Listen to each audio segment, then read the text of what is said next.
Now, tonight, before we get into the show, I got my guys Ken, Diesel, and R Squared. I'm going to let them introduce themselves and say hello before we get into our guest. Evening, everyone. Ken Diesel here. Time's wasting. Let's get going. R Squared, say hello. Yeah, hello everybody. So if you see me turning my head because the Mets and Brewers are tied up in the fifth. And in the upper left corner, my guest, special guest tonight, Ken W. Good. Please introduce yourself and let them know who you are and why you're on their show tonight. Sure. My name is Ken Good. Thank you so much for having me. I look forward to our talk. I am an attorney in Tyler, Texas, and I have offices in Tyler and Houston, and I specialize in bail law. And my anticipation is we're going to talk about bail law tonight. Yes, and we're talking about this Bail Reform Act, and usually when people come on the show, I'm the guy that holds the interview down and talks with people, and they come on and I give them the runaround. But this time here, I've got my guys, as we all know. R Squared is a retired military guy. He was a JAG officer. Ken is a defense attorney and family law, immigration, and things of that sort. So we're going to talk into these points that we got him on here about.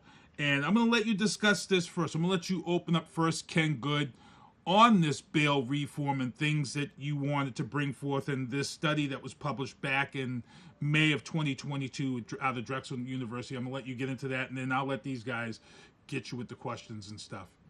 Okay, so here's the way I would lay it out if someone was listening to us. I would say initially we were told that we're going to have to change the way we do bail in the United States because bail is going to be held unconstitutional by the courts. And so that's how it started out with pushes across the country. The problem is since then we've now had two courts of appeals. On the 10th and the 5th Circuit have both ruled bail constitutional. And the United States Supreme Court has now had 4 or 5 opportunities to get into the debate and has declined every opportunity to address the issue. And so the next argument became, well, we need to have a more fair system.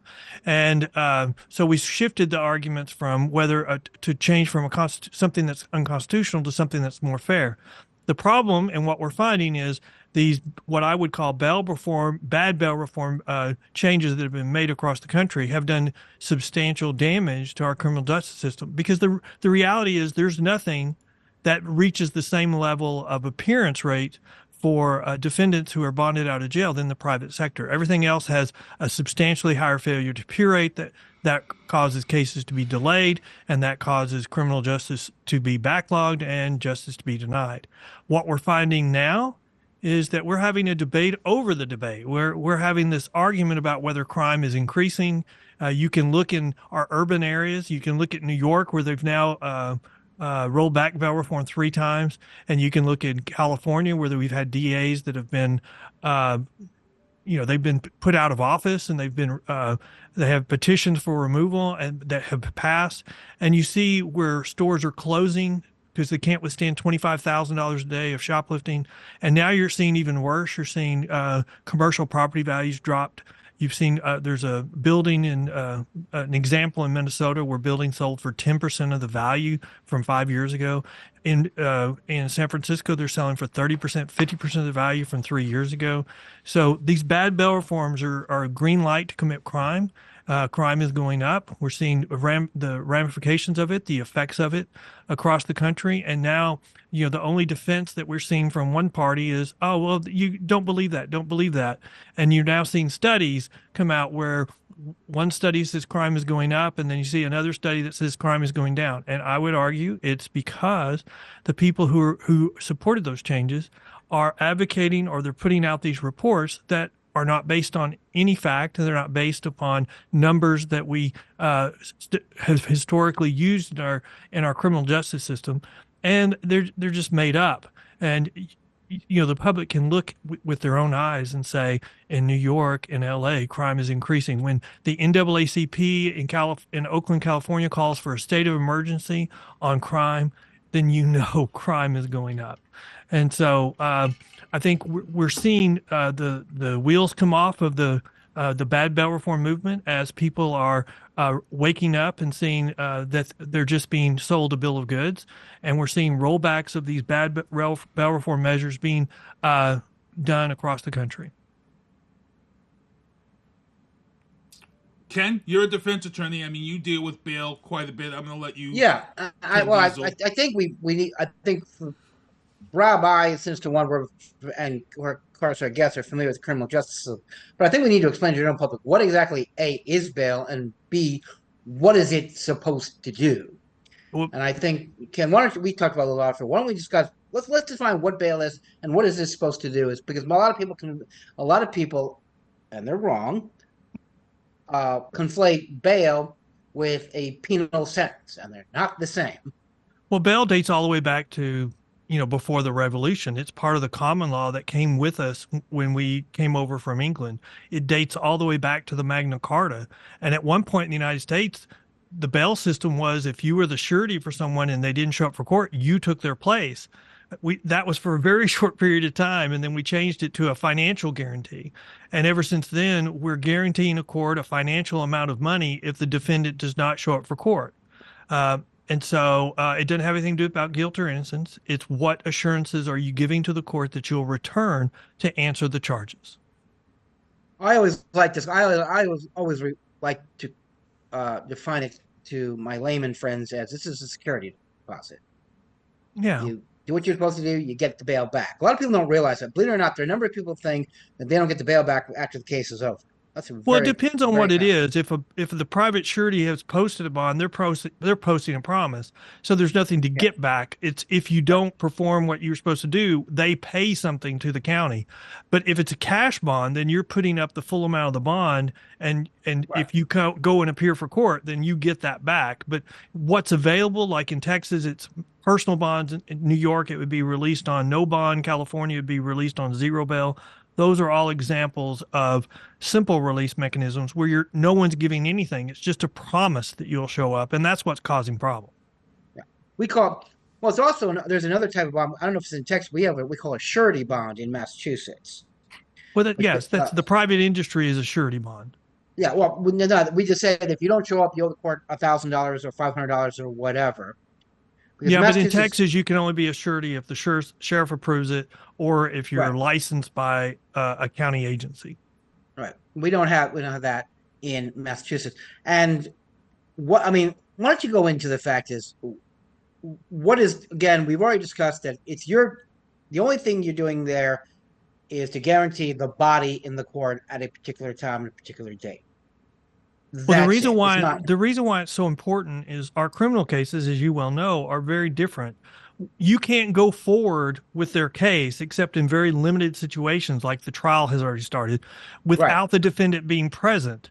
So if the defendant decides to not show up for court, that creates great damage to the criminal justice system because the case has to be put on hold. And as you know, as you both know, on average, the same number of cases are added to the conveyor belt, which I call the criminal justice system every week, every month, every year. And if you have anything that slows down a case, puts it on hold, that creates greater and greater numbers of backlogs. So the type of release mechanism you use has a huge impact on backlogs and it impacts the criminal justice system. So the one that has the highest appearance rate, the lowest failure to appear rate is the private sector. They have less than a 10% failure to appear rate. Cash has at least twice a failure to appear rate. The simple release mechanisms have at least 50% failure to appear rate. In California, in misdemeanor courts, it's been documented to be 80%. In misdemeanor court in Harris County in Houston, Texas, where they try something similar, they just do simple release. They have an 80% failure to appear rate, according to HarrisCountyCourtWatch.com. And as you can imagine, when you have an 80% failure to appear rate, your criminal justice system is teetering on collapse. The only way you can prevent that is from dismissing great numbers of cases. Chaos creates dismissals. Dismissals create green lights to commit more crime. And also, I think we need to be clear that not all cases are treated the same. If you give a bail in, say, a capital murder case, where I don't know about Massachusetts, you don't get bail in capital murder cases, but let's say an arson case. Your bail for an arson case is going to be substantially more than, let's say, leaving the scene of property damage. Well, it's worse. I mean, it's better than that. So you and I, both charged with the same crime, should be treated differently by the criminal justice system. If I have a criminal record, been arrested many times, have some convictions, I should be treated differently than you who's Right. arrested as a first-time offender. The problem that we're seeing in some of these reforms is they want to treat everybody the same for the same charge. It's called charge-based release. And that's where we're seeing the biggest problem. So like in Harris County, you're a member of organized crime, a gang member, or you're just a career criminal. You've discovered, hey, they're not going to hold me for catalytic converter theft because they consider that a low-level crime. So you're a first-time offender, and I've been arrested 15 times on it. You and I, under a charge-based release system, we're going to be treated the exact same no matter how many times I commit the crime. And that's wrong. Well, that's interesting because I know in Massachusetts we have something called Chapter 58, which is our bail statute. And Chapter 58 has, we call it the laundry list. There are approximately 27 factors the court should at all times consider. The big ones are, nature and circumstances of the offense, possible penalty the person faces, and then you get down to the nitty-gritty ones. Record of appearing in court. Even if you have a record, does he or she show up in court? Well, if he's got a record but he shows up in court every day, chances are that pushes the bail down. We have something similar in Texas. It's 1517 or 1715 or of the Texas Code of Criminal Procedure, but we reformed that probably 4 years ago, and probably the most important thing we did is we required judges to review the criminal history of the defendant. Several of the other things you've mentioned are other factors that are to be considered, right. And the ability to pay or post bail is also one of the factors, but as the courts have held, it's one factor. It's not the only factor. And I think the most important thing that we've done in reform in Texas is require a review of criminal history. I think if you want to know what I'm going to do in the future, look at what I've done in the past. And if I've committed a lot of crimes in the past, then my bail should reflect that. Well, I can say as an active criminal defense attorney in Massachusetts, the first thing the judge will ask is, let me see the charge sheet, which is the actual list of the actual charges. The second thing the judge wants to see is the BOP, what we call the Board of Probation record, which is the criminal history. We call it the BOP. Sure. And the BOP lists every crime you've ever committed since you were born. Lists if you've been defaulted, the plea, the sentence, if any, if you violated the terms and conditions of your probation. That's a big thing. I don't know how it's in Texas, but I know in Massachusetts, there are two things that drive judges absolutely straight up a wall and back down the other side. Number one is not showing up in court. Default. Well, it should cause every judge that exact reaction because of the damage it does to the criminal justice system. Yeah. But in Houston, we've over politicized this and it's become such a political football. We have people that don't show up for 17, 18 times and they just keep getting released on the same personal bond, same simple release over and over again. Well, that Massachusetts, because I know the second one is if you go on probation and you violate the terms of probation. I'll give an example. We call it the duty today when I go in ISF cases. I had a guy who showed up at every court date on time. There was not a single default in that man's 20-year record. And he had a 20-year record. Wow. But this man honestly couldn't do probation, failed a gun to his head. He had violated the terms and conditions of every one of the probations. And the judge went to me and said, Mr. Zeno, would you please explain to me how your client can come to court? He does. Yeah. I'm looking at every single. Yeah. There's not one single default on this guy's record. When he's told to come to court, he shows up every single day. But he can't follow instructions on probation. What is the court? There's generally not that. You don't see that. Usually, you've got a lot of guys with defaults. You'll see a lot of VOPs, violation of probation. If the guy shows up in court, what did you tell the judge? Why couldn't he follow the terms of his probation? Well, do you have an intelligence issue? No, his intelligence issue were two things. Number one, a lot of his VOPs were related to money. He just didn't pay his fees and fines. That's a violation of probation, which is a separate issue. We now have something called Commonwealth versus Henry, which deals with that issue. The second one is this guy just got, I always tell people, I represent chronological adults. I don't represent people who are the maturity level of adults. I've got a bunch of 30-year-olds. Okay, I say it differently. You represent a lot of people who have not found their place in society. They are what I call troubled children, and troubled children get in trouble, and they have not found a place to be successful in society. And they need, we need to figure out a way to get them to an incentive to become successful, but giving them a green light to commit more crime with using these bad bail reform measures is not it. Like, okay, like exactly. Like my guy was, a lot of it was he did. I mean, stupid stuff like he didn't bother to tell his probation officer when he moved. Didn't commit any crime. He just moved to another. Well, but that is a violation acceptable. of his probation because he But didn't. it's a violation of probation. Like I said, I call stupid stuff. Missed office visits. Didn't do his urinalysis on time like he's supposed to. I mean, like I said, garden variety stuff that will get you in trouble for no apparent reason. This is like drives judges, drives POs, probation officers, drives me crazy. Because it isn't like you're going and committing a new crime. It's like, just show up and do your test because it's so what do they do? Okay, so I mean, this is a good discussion about what does your state do when they violate the terms of their probation? Do they put him in jail, or do they just extend his probation, or do they slap him on the wrist? What do they do? There's a number of things. It depends on the violation. You can. I'll start with the most severe. The start is revoke your probation and give you this sentence. Mm-hmm. Either the sentence, if you got a suspended sentence. Yeah, but I'm asking you, what do they normally do? Again, case by case. It really depends on the nature. Okay, so first offense, violation of your probation, low level. You didn't do your analysis on time. What do they do? Probably, if they will do a test right then and there. If you come back and you're clean, the judge will go, okay, this is what we're going to do. We have various grades of testing. Daily, weekly, monthly. We're going to go from weekly to daily to punish you. Okay, you can't remember to do it. We're going to make it easy. You're going to do it every freaking day. You're going to come to our courthouse. You're going to test every freaking day. And if you don't do it, go to jail. Okay. So if that's the minor thing, then the seems like the normal reaction is to put you in jail and give you the sentence right. Now, again, of your probation. Because probation that's one of the reasons why they do it is because it makes it easier for them to prove their case when you violate the terms of your probation. Oh, yeah. Like, example, I don't know how it's in Texas, but in Massachusetts, proof beyond a reasonable doubt, I'm sure that's at criminal trial, that's probably a standard, right? Where you get a conviction, sure. Proof beyond a reasonable doubt. In a probation stranger hearing, it's by preponderance of the evidence, which is a much lower standard. And you don't get a jury, you automatically get a bench trial. I understand. And the rules of evidence don't apply in probation stranger hearing, which drives me crazy, but that's an issue for another day.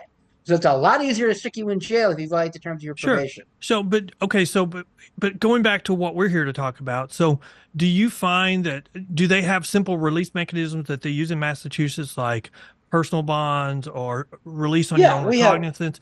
And do you find that those have a higher failure to appear rate? Well, here's the thing.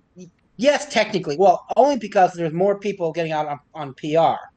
That being I don't think said, it's technically. I mean, these are problem children. You should be using personal bonds or on their own recognizance sparingly because they're troubled children. If they have problems reminding themselves of their court appearance, they need somebody holding their hand, and that's what the private sector does. Yeah, but I also have people who have posted bonds and bails who also default. True, but when you look at the industry average, you've got a 10% or less than 10% failure to appear rate on the private industry, and you've got 50 or 80% with the simple release. I mean, those numbers. I mean, on average, those you can't compare those. One is not an alternative to the other. Those types of numbers. No, it depends on the situation. Like I've had guys who are career criminals. They are, but they show up in court every freaking day. Some of my best clients show up in court are career criminals. If I was a judge, I would never give somebody who I consider a career criminal a personal bond or a simple release. No, they don't get personal. They post cash. No, they show up. They post a cash. I've had people, like I had this one guy 3 or 4 months ago. He was charged, first offense. He was charged with drunken disorderly, disturbing the peace, and believe it or not, urinating in public. He was a frat boy, got drunk, decided it was at 2 o'clock in the morning, Harvard Square, decided to urinate against the wall. Okay? When the cops came up, he mouthed off to the cops, started screaming, yelling. They said, okay, screw you, take it away. Relatively minor stuff. We probably would have, if he hadn't been such a jerk, he talked himself into a jail cell, by the way. But this guy, he missed his first court date, came a couple days later. They said, okay, now we're going to require you to post a $500 bond or Well, bail. talk to me He about, did. the pandemic. So during the pandemic, y'all weren't trying any cases. We weren't trying any cases. But cases were being filed. So you've got this Yeah. huge backlog. So how are y'all addressing the backlog of cases right now? Because, the type of release mechanism you use also will make it worse. And so, I mean, there's only a few ways to address it. You can dismiss more cases, or you can try more cases, or you can give a discount on crime and give them incentive to take a Well, plea. I wouldn't say a discount on crime. There's always a process. There's always a big pressure to do plea bargains, Yeah. Mhm. and Now, that's just the way it is. But plea bargains can include jail sentences. now, I just did one recently where the guy got a 5 to 7. A 5 to 7, minimum 5 years, maximum 7 years, and get parole after 5. He pled out because Because he was facing a lot more than that. Yeah. Yeah, he was facing 15 to 20, and Go I ahead. wouldn't have won a trial. I just want to jump in here because I know Rob was in the military with military law stuff. How does it? I'm not familiar with how things work in military law. When you have crimes committed in the military, there's no bail or nothing of that sort. Rob, in the military, how do they go about it in the military? How do they hold people like these guys are discussing? Do we have that in the military law? Yeah, I thought they were just swapping stories. That's what it was. But it's similar, but not, because you've got obviously command authority, which is something you don't have on the civilian side. So full disclosure, my experience was a little bit on the defense side, mostly on the prosecution side, but I also served as the magistrate making the decisions on pretrial detention as well as search authorizations. So I've seen it from all different sides. But to answer Keith's specific question, if the default is obviously you don't have the same freedom of motion in the military. You can't just leave. Now, obviously, if you're going to run, you're going to run. People who commit criminals are not known for their honesty. And so it's not like you're just going to trust people to show up for work every day. That's silly. But at the end of the day, there is a pretrial detention mechanism, and it's very similar to what you guys are talking about. It's not necessarily a cash bond system. It is a decision that has to be presented in front of a magistrate, and both sides, obviously, in an adversarial process, presenting the same thing you're talking about: strength of the evidence, nature of the crimes, history of the accused, all the same factors, really, whether they're written out or just logically to be considered. And at the end of the day, it's about whether the person presents a risk of dangerousness or flight. And because it's about getting them there, but not just getting them at trial, but also making sure that they don't continue to cause any damage, whether that's criminal damage, physical damage, obstruction of justice, whatever. And so if people get pretrial detention, now that can be complicated because it's not local. You're sent somewhere to a regional facility. And so for your defense attorney, that could be problematic. For anybody else, it could be problematic because it's not like you just drive 30 minutes to the nearest, county jail and meet with your client. So there are some logistical problems with that, but that's for another time. That sounds like very much like the federal system. It's detain or release, and that was reformed during Reagan's term, and they reformed it because at the time they were holding 24% of the people arrested pretrial, and now so those reforms have been in effect until now. Now, the pretrial detention is like 75%. So the reforms for detain or release under the federal system have ultimately done the opposite of what they were expecting. And they now detain approximately 75% of people arrested. The states can't afford that. We can't afford to detain 75%. But I want to comment on the ultimate issue that we're supposed to really be focused on, which is because I think there are two things going on. One is the bail reform issues, which I agree with the criticism that's been raised. I think that, if it's to ensure appearance in court, but also to prevent as best as possible additional harm, then obviously the bail reforms have failed in that regard. And I get it. There was socioeconomic disparity, and people, the level of bail set should be reasonable based on the offenses, the dangerousness, all those factors. And the reason for a lot of the bail reform was the concern that people had that bail was unattainable by people that might otherwise qualify for bail. It's not about the decision. It's about the amount of the money or amount of the surety or anything else that made it unreachable. So that's a slightly different issue. than that. But I think the secondary problem, and I think the bigger problem, you alluded to this, Ken Good, was it's the prosecutorial decisions by certain district attorneys' offices. Because what frustrated law enforcement, and I totally support law enforcement in this regard and many others, is the fact that they would arrest somebody for shoplifting at $3,000 worth of stuff, and they would be released immediately and then go back to the store the same day or the next morning and steal another $3,000 worth of stuff because nobody was prosecuting them. It wasn't just the bail. It was the fact that the district attorney's offices were saying these cases aren't worth our time. We have a higher threshold. If you don't steal, let's say it's $5,000 for the sake of argument right now. I'm sure every place was different. If you don't steal $5,000, we're not going to prosecute. So they would steal $3,000 and get away with it because it wasn't treated the same way. So you have to look at both of these things together, because the bail decision is problematic in and of itself, but the lack of prosecutorial interest based on thresholds, based on other things, basically gave these people the pass that you're talking about. So I think you have to look at it both ways. I agree. California, they passed Proposition 47, where they reclassified certain felonies to misdemeanors, which included theft under $950. And that's when the prosecutor said, well, we're not going to prosecute theft under $950. But now California has another proposition on the ballot in November to essentially roll back a lot of Prop 47. And then on your first point about, I would just add that I think when you peel back the layers on what was really starting this, I think we had advocates that were pushing for wanting some of the money that was going to law enforcement to be pushed to their social issues.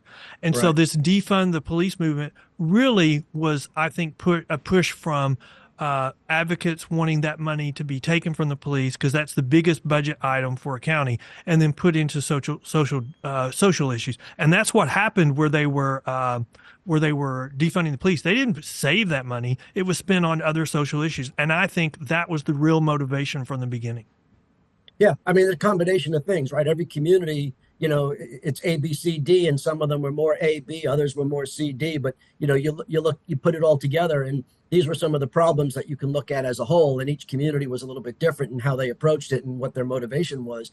But that's why you have to look at the issues as connected as part of the criminal justice system. There's always room to improve. There's always room for reforms. I mean, none of us is perfect. And, I teach law enforcement officers professionally now, and we have a lot of fun with that. And they're the first ones to admit that they want to learn how to do things better. So it's wonderful that that's their attitude. But at the same time, they also learn very specifically what their authorities are and everything else. They want to be right. So the issue is going to be, with bail, financially speaking, what's the right way to do that to ensure somebody's presence without making it punitive to people who just don't have enough money or a rich uncle they could borrow from? Well, more importantly, it's the prosecutorial decision, because there has to be pronounced consequences for committing crime, because that's where we're failing. Well, we're going to have we're going to undermine our criminal justice system. It's going to continue if you go to one county, you're prosecuted for a crime, and the next county they don't prosecute you. And so until we fix that issue, our criminal justice system will continue to be undermined, and we need to work on that. Yeah. Great stuff. We're at 7:30. We went longer than we thought. We got to get into some of our regular topics. It was Rob's fault. I waited patiently. Well, I wanted to really, because I know the military is different than, civilian cases and how they're tried and how people are held. I have a friend of my son who's here, and he's actually a UC for the military.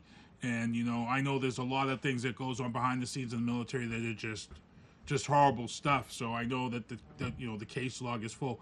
But it seems like everywhere is still backlogged from COVID, even though we're close to 3 years out of COVID. Ken, we're still seeing. Yeah, I don't know. Well, here's the problem. You need to understand something, and this is the ratio that I've been to a number of what we call bench bar conferences, where we bring judges and lawyers in to talk about how we can make the courts more efficient. And one of the clerks who was there, and I don't know I'm assuming they call them still clerks in Texas, but these are the people who are the courthouse staff. Their job is to make the wheels of justice turn. And he told me point blank, for every time you continue a case, you add 3 months on to the disposition, to get to disposition. So we shut down our courts in Massachusetts for almost 2 years. means we didn't try a single case in 2 years. We had people brought in. We did bail hearings. We did some motions, but not anything evidentiary. So we were down for 24 months. So if you can imagine adding on, so basically, we're talking about 75 months worth of backlog just to get it to where we were pre-COVID. But the cases That's were already backlogged before COVID. They just Yeah, weren't but this backlogged is- near this as is- much. Right. right. Yeah, but now yeah. it's coming. Yeah, I mean, Like, I know. I had a Like, judge I tell me know- one time that for every 8 weeks of just simple release she used in her court, just simple release, she added a whole new week's worth of work for her and her staff. And so, you know, the type of release will impact. And so we've had a conglomeration of impacts. We've had just, they were already backlogged to begin with because all courts are Right. backlogged. You're just trying to keep it from getting worse. You want to be able to say it was a little bit better this year than last year. Right. And then you've got COVID. And then on top of that, we've got all these bad bail reform measures that have been pushed. And, you know, I had a judge tell me one time, until we have an alternative to the private industry that has the same high appearance rate and same high accountability, we don't have an alternative. So we put our toe into these alternative means that have high failure to appear rates, which is just added to the failure to the backlog. Well, I think there's also, I think, what I call a happy medium. In Massachusetts, we have something called the Mass Bail Fund. The Mass Bail Fund is a nonprofit organization that will put up bail for low Yeah. bail amounts. These people are designed, if you're injured in, and it used to be $500, now it's $1,000. They will post up to $1,000 if you meet certain criteria, which is another story. Which has been great because then, you can have a bail, say $500 to someone who has got no money. That's a lot of money, but you get them out on the street. So Well, but I would add that states are starting to put more in restrictions on charitable bail funds because of the bad impacts of them. And so Texas has put a transparency restriction on them, but Georgia has just limited them to one bond a year. And then Indiana has limited them to misdemeanors, $2,000. And okay. Not you, Ken. He's No, talking no, to Ken. not you, No, Ken Diesel. Not you, Ken. Good. Not you, Hey, Ken. it just said Ken, so I figured it was me. No. No, that was me. That was Rob. It's a That was running joke on the It's show. a long going. I'll explain that one. No, finish up, Ken. Good. No, I was just saying, and Indiana has put restrictions and limited them to similar to what you mentioned in your state. So we're seeing more restrictions on those types of transactions taking place because they're not alternatives and they do damage to the criminal justice system. See, Ken likes to put a class on when we're on the show first Tuesdays. So we give him crap all the time. He shows up with 1 minute to go before the show goes live, and then every time he gives to give an answer, he he has to get into full detail, and it's part of this show that makes this show so great. So can you hang around with us, or do you have to get out of here? Oh no, I'm free. Okay, right. Y'all scare me with what we may talk about, but yes, I'm free. Oh, yeah, no, just we're gonna blow through these right now and get into some of these topics, and we're gonna get into. Like I said, we had the news booth. Ken's gonna stay on with us, Ken Good, and we are in the news booth. And as I mentioned, North Carolina American Red Cross that you guys see up there, please take the time to donate. Severe loss of life there. It's a tragic situation. Asheville and Maggie Valley all devastated, as you see in the pictures. Also here in Massachusetts, new ownerships begin on the operations. As you guys remember, the Stewart hospitals were all going bankrupt. Stewart hospitals pretty much ran out of town. Thankfully, our governor was able to get all these hospitals picked up, and operations began today. None of these hospitals ended up closing, so big kudos to them. Also, in not closing, Brockton Beer Company here is not closing. They found a brand new capital investor. I'm actually trying to speak to get them on the show once everything is hammered down and locked down, and hopefully they can get on to talk about this. But Brockton Beer is not closing. Also in the news booth, last night I had to work late up at the airport. At midnight last night, the Longshoremen Union went on strike. They are looking to get paid up in the upwards of $60 an hour. They want to make sure that their jobs are protected from automation. And with what Mazurk and Costco and all these other companies, these shipping companies have made since COVID, 10 times the amounts that they've made with record-breaking salaries and stuff for CEOs and stuff, they can afford some of this. We're going to see what's going to happen and keep an eye on that because it's going to really mess up Christmas. And we're going to get into the entertainment booth. In the entertainment booth, rest in peace to John Ashton. He's the actor from Beverly Hills Cop. He had cancer. He was just seen in the brand new Beverly Hills Cop. He passed away at 76. John Amos from Good Times. He passed away. He was 84. He was also, look, we lost James Earl Jones last week, and we lost John Amos, who were both in Coming to America. So that's a big hit. And then, Ken, got to talk about this real quick in the entertainment booth before we get into the sports booth. DirecTV buys Dish for $1. Now, we've talked on this show about different companies who get put under a microscope, and the feds come after them for monopolizing the industry. We saw this with Microsoft. We saw this with a couple other companies. Yet, I have yet to hear the feds say that they're going to jump in here and stop this purchase for $1 because this sale is going to create a monopoly with DirecTV. I see Ken Good nodding his head, so I'm going to let you go first, Ken Diesel. Well, it's one of those things where you have a choice of two very bad options and no good options. I agree with you. You're right. It's going to create a monopoly. But the problem with Dish TV was it was losing money hand over fist. And it just wasn't making a profit, and no one wanted to buy it because it's such a freaking disaster. And they service a lot of rural areas. We in the Northeast and the coast area, we got a plethora of media options. But people in the Midwest and certain rural areas don't, and that's the only thing they have. So the government basically has held their nose and said, well, on the one hand, we can have large swaths of the rural community go dark, or we can allow this merger to happen. They're choosing the least of two evils. We can discuss why that's happening in another day, but that's why they're doing another it. thing. And, Yeah. Ken Good, I saw you up there shaking your head on this one. Well, okay, so one of these two groups was originally owned by Howard Hughes, and it became, this huge satellite company, but it was originally a part of Howard Hughes's, huge company. But I think technology has finally caught up with it. Just look at YouTube TV. I mean, you can stream anything on your iPad, your phone, and you used to have some connection. Either it was cable or it was satellite.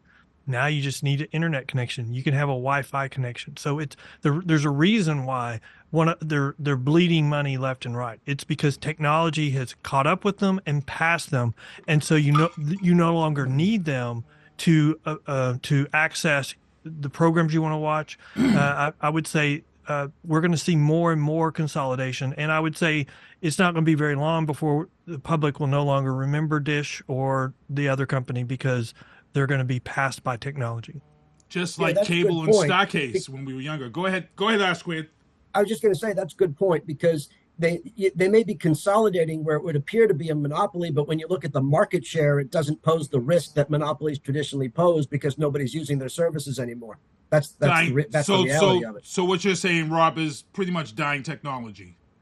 Yeah, that it's not really a monopoly because you could be 100%, but you're 100% of 1% of the market. So big deal. Well, here's a perfect example of that. Look at Blockbuster. At one point in time, Blockbuster was so big, and everybody went to Blockbuster on Friday and Saturday to pick a movie, and it was so huge it bought Paramount. I mean, and the problem is then. What was it? What was the streaming service that came out? They started, Netflix came out and they were offering DVDs initially and you could do it by mail. But now they don't even do that. It's just a streaming service. Blockbuster is a good example where technology caught up with it and passed it. And they did not react to it when they were making money hand over fist. They should have been foreseeing Netflix. They should have bought Netflix when it just started. And instead, everybody knows of Netflix. Nobody remembers Blockbuster. That's right. Right. Man, good stuff. And now we get into the sports booth. Couple of rest in pieces to open up the sports booth. Charlie Hustle, 83 years old. Here's the question for you guys. Pete Rose has now passed away. Does he get into the Hall of Fame, guys? I'm going to start with Ken Good first. I'm going to say no. I think that he will always be remembered for the reason why he was not in the Hall of Fame during his lifetime, and I don't think he'll make it in even after his death. R squared?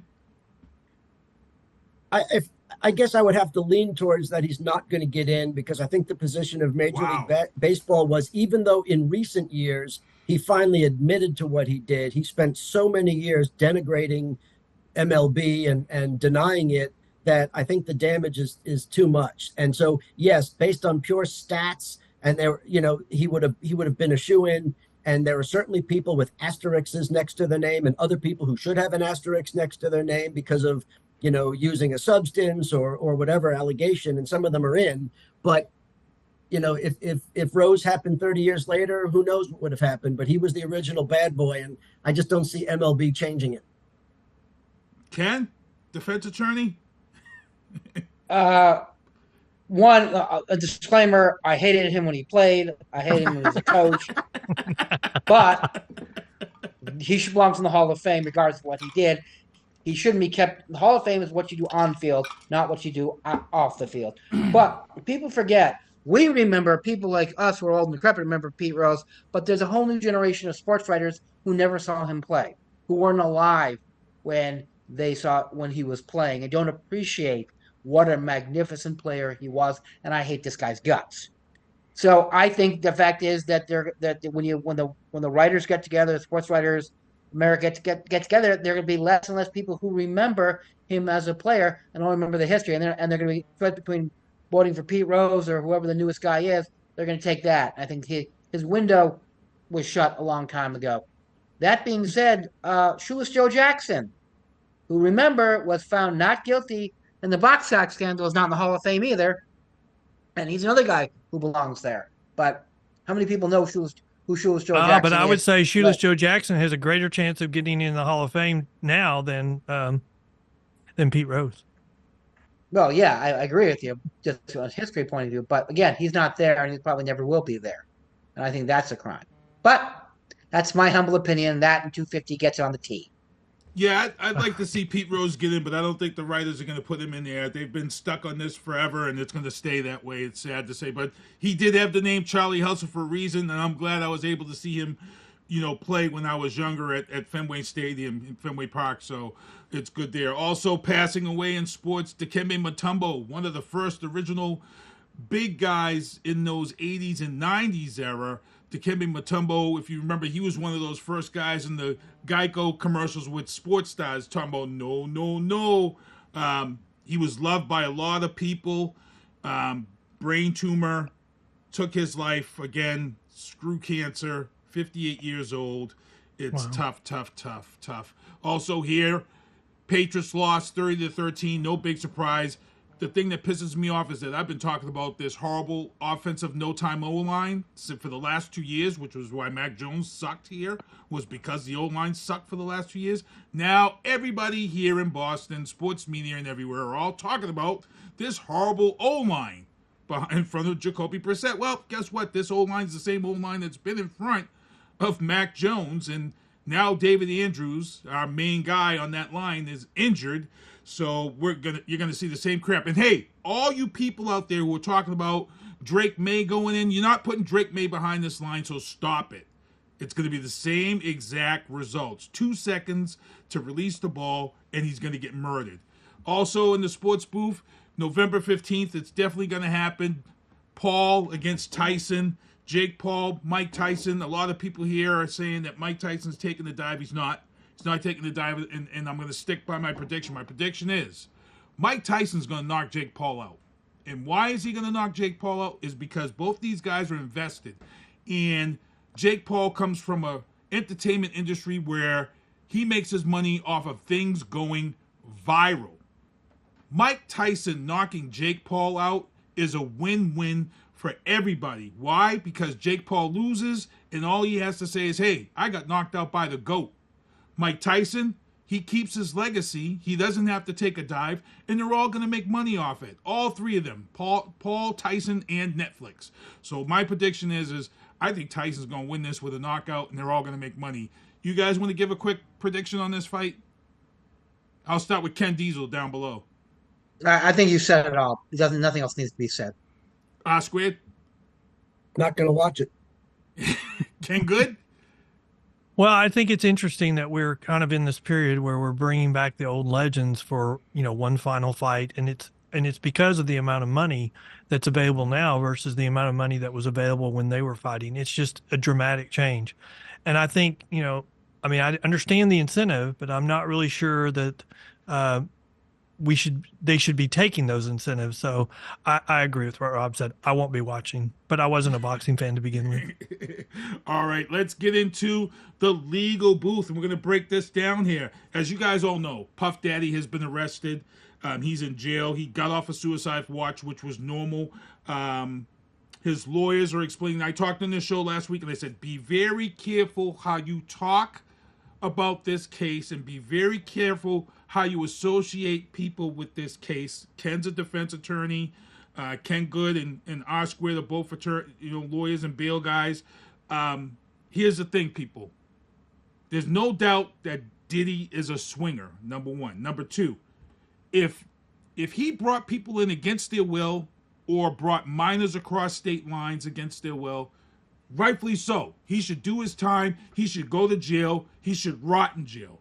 But when you talk about consenting adults signing NDAs to go to sex parties, freak-offs, and do whatever behind closed doors as consenting adults, we need to stop villainizing these people who are now popping up. Their names are popping up as going to these parties and going to these things, because swingers have been around since the age of time. And Ken is a defense attorney. Like I said, there's this story out there now about 1,000 bottles of baby oil that he had. That doesn't prove any guilty thing there. He's a freak. He's a freak by nature. And we need to stop this, because all over mainstream media and everywhere, they're lambasting people who are realistically, some of these people could be innocent because they're consenting adults. Ken? Yeah. And your point is, this is, sex sells. What can I say? Said that happens all the time. Welcome to my world. I haven't seen any of the evidence. I haven't read the grand jury minutes. So I haven't heard the witness statement, so I have no idea. Yeah, I've read some of this. Yeah. And, go ahead, Oscar. Obviously, people can engage in various sexual things as adults, and that's not what this is about. That stuff, people's privacy hopefully is preserved to the extent that it's the right thing to do. But there seems to be a very strong case against Diddy on the trafficking side, and that's a major issue. Yes. And so, look, you never know what a jury's going to do. It doesn't matter how strong the case is. Anything can happen when evidence is presented, when juries are in the room, when somebody makes a mistake. So I'm not going to predict what's going to happen. I don't, unless I'm on the case, I can't see the evidence.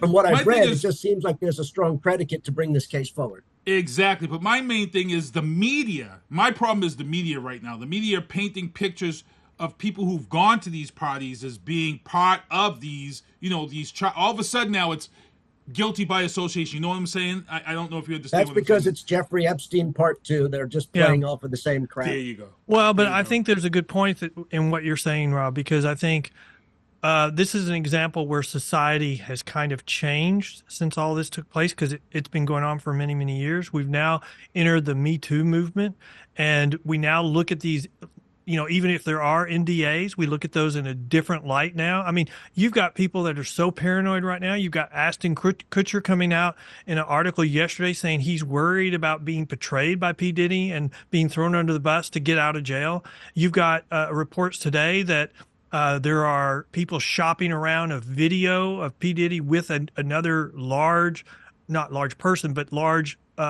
celebrity.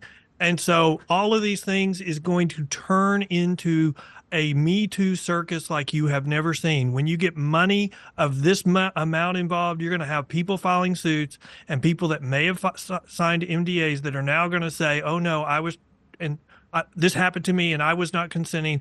Or worse, if any of this trafficking stuff is true, it's going to blow up. It will blow up into a media circus like you've never seen before. And if you start seeing videos of A-list celebrities at these parties and in compromising positions, that's all we're going to see on the news for the next months or so.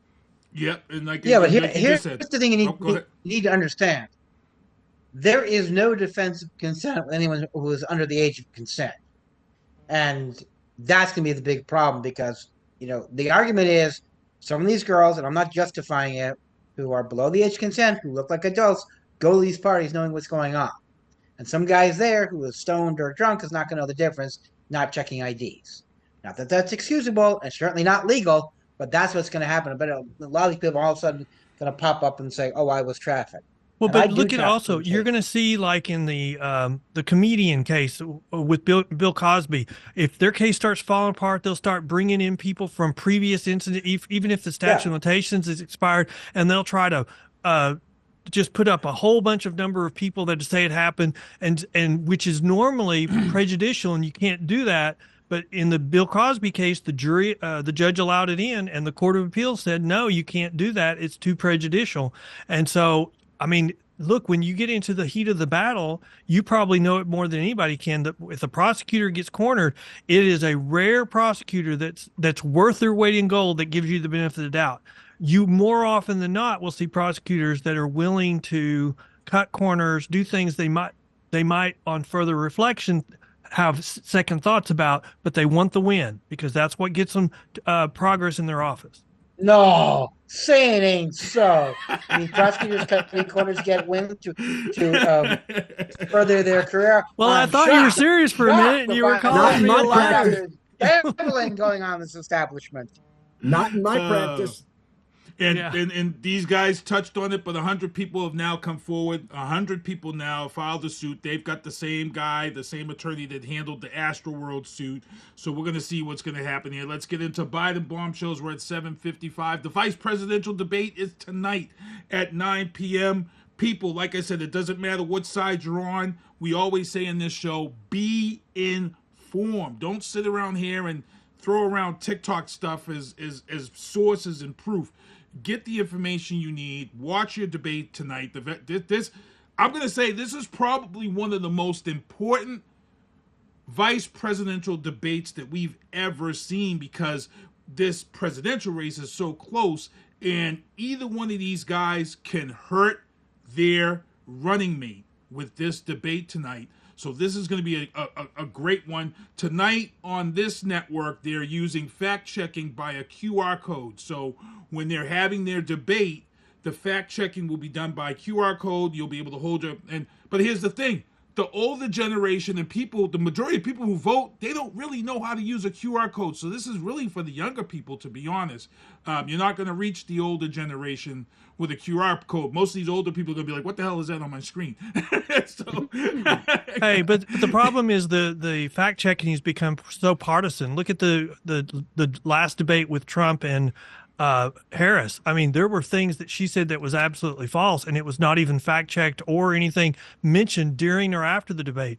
Everything during the debate was how all the fact checking of Trump and how he was wrong, and some of their fact checking was incorrect. And then it came out after the debate, the allegations that there was some inner workings or coordination between the network and Harris campaign on those issues. So, I mean, it's got to the point where who do you trust on fact checking anymore? Well, I do know that with the case of the ABC, the whole reason for the fact-checking came to be was because President Trump had lied so much with his debate with Biden. So they went to the Trump campaign and said, hey, well, we want to put live time fact-checking here. And he agreed. His party agreed to that fact-checking. No, they didn't. No, they didn't. That was a change. And think back to originally after the ABC debate, originally the moderators got praise for the way they handled the debate. It was only after a backlash from one side that all this stuff with CBS came up. No, I disagree with completely. I think that was orchestrated. I mean, initially ABC was praised for the way they handled that debate. Well, we'll see what happens tonight because that's water under the bridge now because we've got this debate tonight. We've got to really, really concentrate on this one here. Anything you guys want to add to that for the debates tonight? Okay, I would add to it. I'm concerned about the debate because I'm concerned with where we are in our political season, where one side doesn't address the issues. They're going to call the moderators are going to call the other side liars, and then no matter what happens in the debate afterwards, they're going to declare Waltz the winner. And so that's what I'm expecting to happen, and we'll see. What if JD Vance comes out and kicks ass? It's going to be tough to say. I'm going to let these guys answer first, though. After the last Trump debate with Harris, the best review I read was someone that came out and said it was like a Rotten Tomatoes review. All the critics came out and said how bad Trump did, and then the viewers came out and expressed their opinion. So I expect the critics to say how terrible Vance did, no matter how he does. He's supposed to be a great debater, and Waltz is supposed to be terrible. But I expect the moderators to announce the Waltz is the winner. Squid, I'll go with you. Yeah, I just don't see a basis for that. I think that's silly. I don't like the way any of these moderators are doing their job. I think they all suck at it, quite frankly. I think it's the style of the debate. But I don't agree with the other piece of it, because the reality is that the candidates are going to come out there and they're going to say what they want to say. They answer the questions they choose to answer. The moderators are not very good at focusing them back. They're not experienced counsel where they know how to cross-examine a witness and steer them back. Plus, they don't have the time to do it. And so, to me, first of all, I don't think this debate is going to be that consequential. I think this is between Trump and Harris, and most people don't give a crap about the vice president. And so, I think you're right, Keith, that in a very close election, anything could make a difference. I mean, I don't want to be foolish about that, but at the end of the day, I don't think as many people will watch, and I don't think it will make a difference in how they vote. But that being said, I think it'll be, it could be interesting just to see how they represent themselves.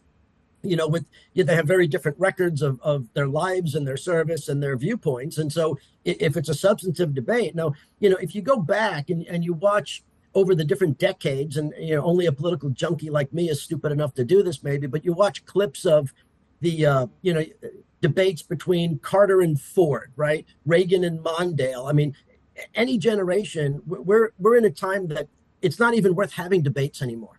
It's just not, because they're not debates. They're not exchanges of ideas. They're entertainment venues, and they're not very entertaining to people who really care and want to be informed. That's my concern.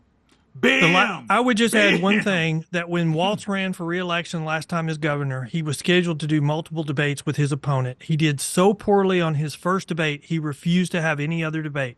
He calls himself a bad debater. So it would be interesting to watch because of that dynamic. He believes himself that he's a bad debater. So it would be interesting to see how that plays out tonight.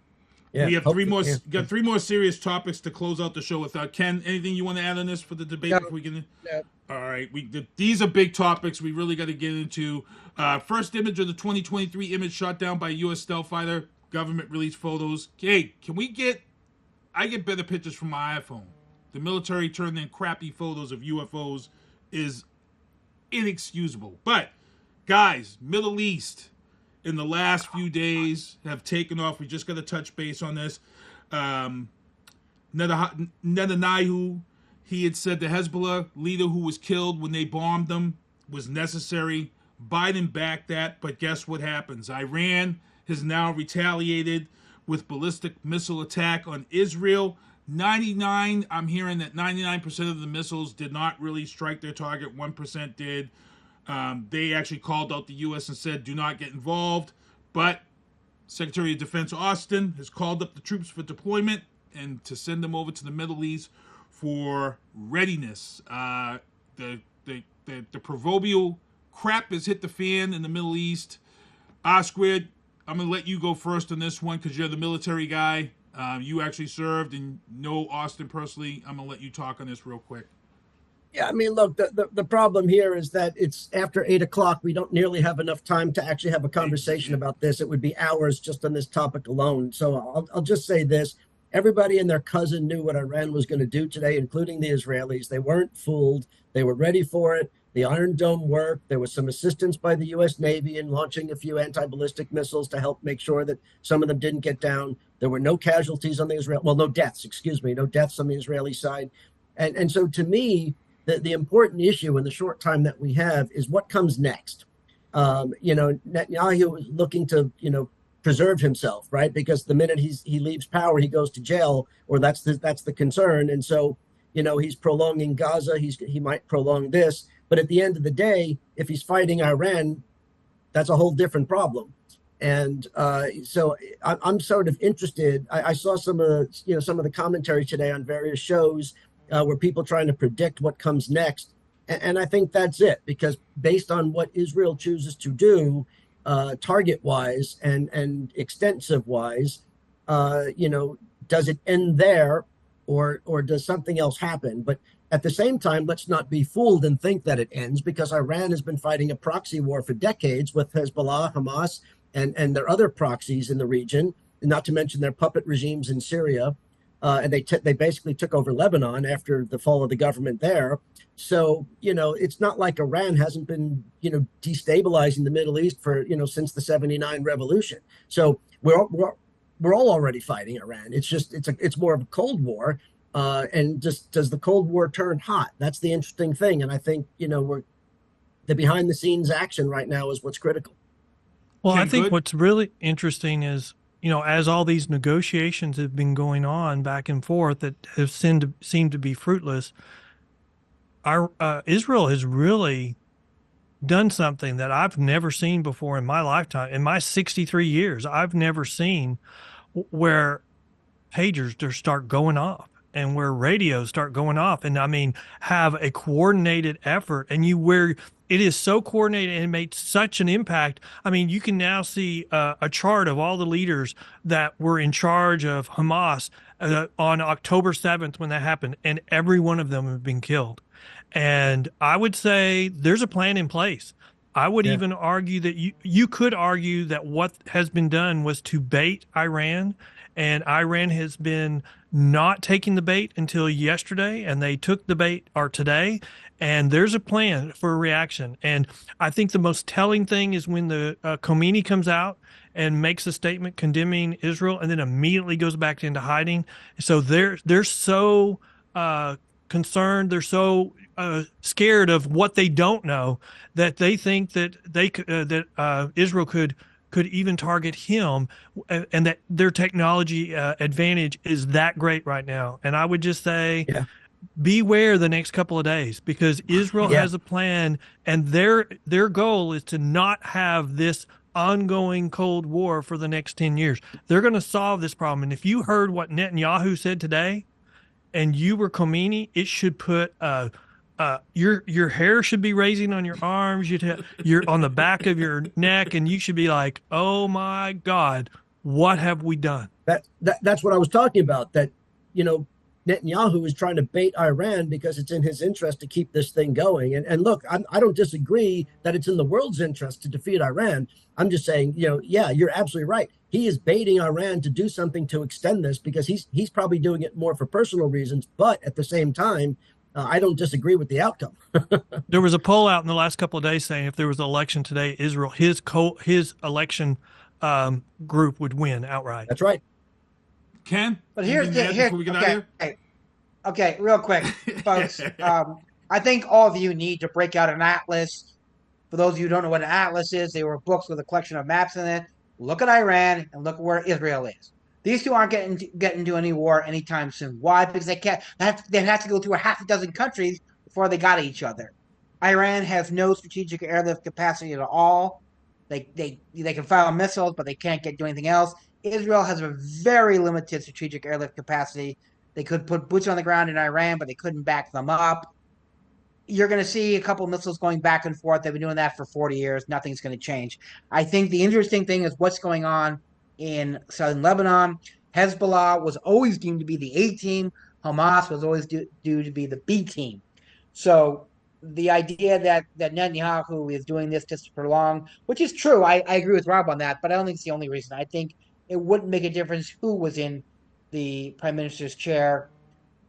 Right. When it comes to Hezbollah, that's exactly right. Yeah. Here's the thing people don't understand. I've got relatives in Israel, and I don't talk to them very often, but they got called up when Hamas came in last October 6th. The pressure on the Israeli government and the military, and people don't understand who aren't here. Everybody in Israel is in the military. Mm-hmm. I don't care how old you are, you're in the military in one form or another. There are 60-year-old men and women who are quote-unquote retired, who are still affiliated with the military and going down to like 16-year-olds. So that entire country knows that. So there was incredible pressure on the military after the October 6th event to do something. They got caught with the proverbial pants down. People were embarrassed. people were there's a whole argument is look, don't turn up the heat. Now that thing is like heat's already been turned up. Time to go in and clean some clocks. So I Great. think this is Look, there's something very different this time. The president of the United States has always been able to pressure Israel to do something, not do something. They've almost asked us for permission to do stuff. They're not even telling us what they're doing right now. This could all be a pretext, and I'm not making a prediction. I'm not saying I know anything, but they could use this as a pretense, baiting them in so that they could then take out their nuclear capability. And that's Exactly. what you may see. And because I don't think this is going to be, they're just going to be trading bombs for a while. I think Israel's going to go in and take out their nucler capability. That's exactly right. well, I mean, that Netanyahu's would be wanted great for a if they long could time. do it. Mhm. But here's the problem. The problem is if those of you who are old and decrepit like myself and Rob and the other Ken and Keith, remember when the Israelis took out the Iraq nuclear program simply because they had condensed in one location, and they took it out with a half dozen fighter planes. It was a magnificent operation. Don't misunderstand me, but the Iranians aren't stupid. They've got it spread out. Israel has been taking out parts of the nuclear program for 15 years. Remember, a couple years ago, they sabotaged the centrifuges and caused them to. And so I don't think it'll ever be end Iran's nuclear program, only because it's probably too spread out. I think they can really do some damage to it. And the other thing that people don't understand about Iran, first of all, they're not Arabs, they're Persians, and don't mix up the two. They're totally different. And number two, their population, I think 90% of it, and correct me if I'm wrong, you guys know, was born after the 79 revolution. They're a very young population, and they don't get it. We're seeing the same thing we saw in the later stage of the Soviet Union, where the population may not like the West, but they like blue jeans, they like rock music, and they like pizza, and they like soda. So I think that the senior leadership, which is dying off because they're older than dirt, almost older than me, and not getting killed out, I think the next generation leadership may just not feel it's just not worth it anymore to back from a financial point of view. So that could be a thing that no, seriously.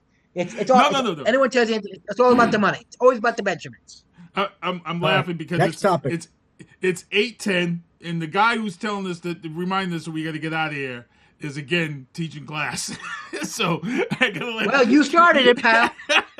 Ken Good, I'm gonna let you start first since you're the special guest to say your goodbyes and tell people where they can follow you and get information on you, man. All right. Well, hey, this has been great. I've enjoyed it. I love active arguments, and I love to defend my positions. And I love to hear the other side. If people want to know more information about my organization, they can go to pbtx.com. We have a blog where we highlight important criminal justice stories, but we also have our own podcast. It's called The Bell Post, where we spend a lot of time talking about criminal justice issues. If you want to know what the New Jersey plan is, we have an episode about it. If you want to know what the 3-bolt rollbacks were in New York, we got an episode about it. And so we're on all social media, but you can get the links from pbtx.com. Squid? Yeah, good night, everybody. Thanks for tuning in. Like we always say, the key is be informed. Use credible sources, use multiple sources, learn what you need to do, because it's not just about pulling a lever or filling in a circle. It's about knowing what the hell you're doing, because there are consequences. So be informed. That's the most important thing. And we do our best to help you on this show, but we're just one source, and we do our best to be, credible, but you gotta get out there. You gotta get out there. And it was nice to have a different voice. Oh, and by the way, tonight. bottom of the ninth, Mets up by 4. Ken? For those of you who don't know, the Mets are a professional baseball team, but a lot of people didn't know that because they haven't made the playoffs in like 20 years. Wow. Wow. Well, the Mets have never lost to the Red Sox in a World Series. Oh. And let's see, how many Red Sox World Series rings versus how many Mets World Series rings? Remind me again. It's the same argument about the Patriots beating the Giants in the Super Bowl. Before we get out of here, though, gotta say congrats to Ken Good, Archie Manning down there in Texas. You guys got your first SEC win. What's it like, real quick? What's it been like down there with him and this dream that's going on? You guys are ranked number 1 too, right? Yes, and can you imagine? He's the number 2 quarterback. So he's only playing because the number 1 quarterback had an abdominal injury, and he's expected back this week. And they're expecting to bench Arch Manning again. I mean, I don't know how you take somebody out who is hitting it like he is. And when he ran for 60 yards for a touchdown, I mean, he set a record on his speed. So, but he's a sophomore, so he'll be starting the next couple of years if he doesn't go to the pros his junior year. But it's just been fun to watch, and it's incredible to see another Manning. Can you imagine an industry where we have, or a sport where we have third generation of an athlete going into having a future like that in the professional sports? I mean, I know his dad was a great athlete, and his career ended because he had some type of medical condition. But I mean, his 2 uncles were phenomenal NFL quarterbacks, and it looks like he is set to be the exact same thing and probably better. Better. Yeah, I've heard better. Yeah, great stuff. I had to get that out because I knew he was from Texas, and I had to touch base on that. But let me get into the outro banners.